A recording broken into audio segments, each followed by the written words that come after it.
We're insular people. We live in this bubble all the time because we talk film, we sleep film, we eat film, we just... And then you build relationships, you build emotions, and then you don't know if those emotions are really those that just are up for the film, or then will you take those even when you don't work together? So you land up wondering about every equation you make in the movie industry. And then at 44, when you're lonely, you're not in a relationship, you wonder, I don't want to go alone, I don't have kids. You wonder that, what your life is going to be and all the success you might get and all the love and attention you get, where does that go? Because you have to take it somewhere. When you don't have that love to share with somebody, it gets you worried. And it's a recent kind of an anxiety that I've discovered about myself. And I read people talking openly about their depression. And there was a phase in my life where I was really depressed. And I went through that phase, and I thought it was something to do with me getting a cardiac arrest at one point of time. And I went to my GP.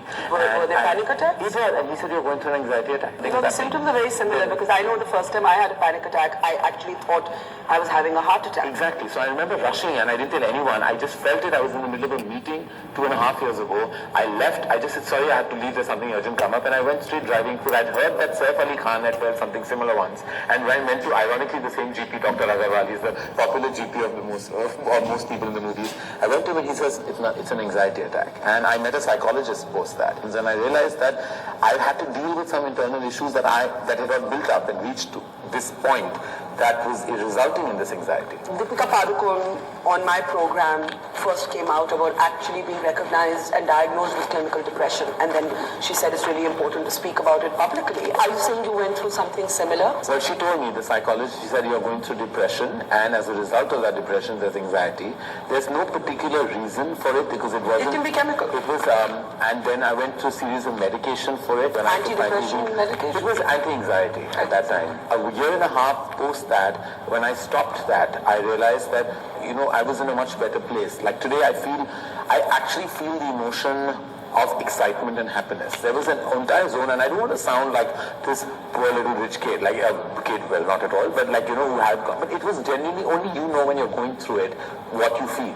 Like you stop feeling the zing, you stop feeling excitement, you stop feeling happiness, and now I feel like those beats are coming back in my life. And how would it manifest itself apart from panic attacks? Lack of sleep, always on the edge, basically just directionless. And you feel always like you need to take a beat to breathe. Like, you feel like it's reaching, like, and you feel lost. Like I was leaving even social events and parties much earlier than I would have. I wasn't there. And I used to wonder what I was going through till I started those sessions. Made a big difference to me because I felt that in those sessions we touched on many things of my life, many things that actually I had parked.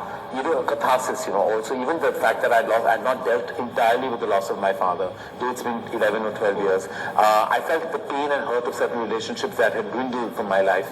And I was carrying all that baggage and the fear of the future. The fear that I wasn't being able to find a life partner. Though I was being able to vicariously live through my cinema, I wasn't actually being able to feel that presence of love and laughter in my life. At one point it was really bothering me. Today I feel a lot more free of it. I feel the abandon. I feel like the so what. It's not there. There are many other things to look forward to. It's brave of you to share it, and I say that because there's a certain degree of condescending, lack of understanding when people talk about anxiety attacks, when people talk about depression. People don't understand that it is an ailment. They think if you're rich and famous and have this cushy existence that Karan Johar does, how dare he be depressed? He has no right to be. I don't agree with that. No, and I really believe that I think in the days of urban angst, which is what I think we feel constantly in the zone that we live in, we're surrounded with so much noise. That used to not be our life 2 decades ago. This noise of social media, this noise of over-communication, this noise around us all the time. And I think it's because of all that noise, you crave that silence.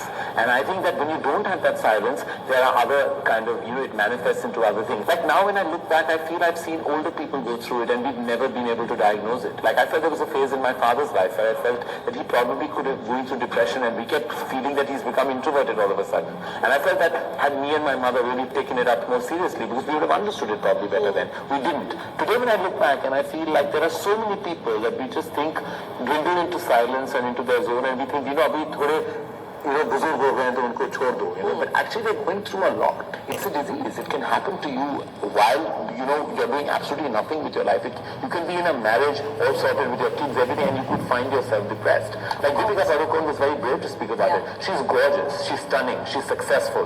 Why is she depressed? What do you mean? Like, I have a friend, who's a very pragmatic friend, Manish Malhotra, and he was like, don't talk nonsense. Like, he was like, why are you depressed? He's one of those people who doesn't understand this.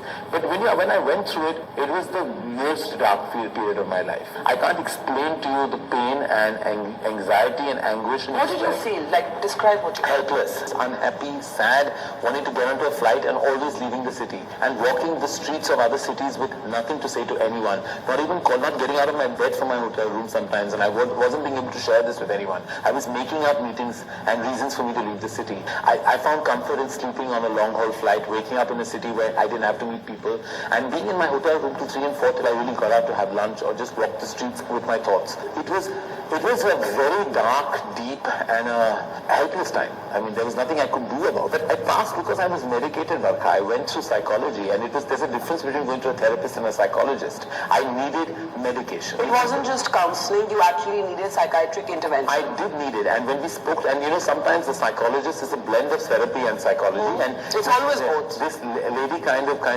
brought the two schools of thought together and realized that she had to put me onto immediate medication. So first it was much stronger, and then we weaned it off, and it's just 3 months ago that I actually stopped it all, and I feel like I'm in touch with her. She's a friend, and when my movie Trader came out, and she chatted, she says, your film looks happy, and I'm happy. Well, thank you for sharing it.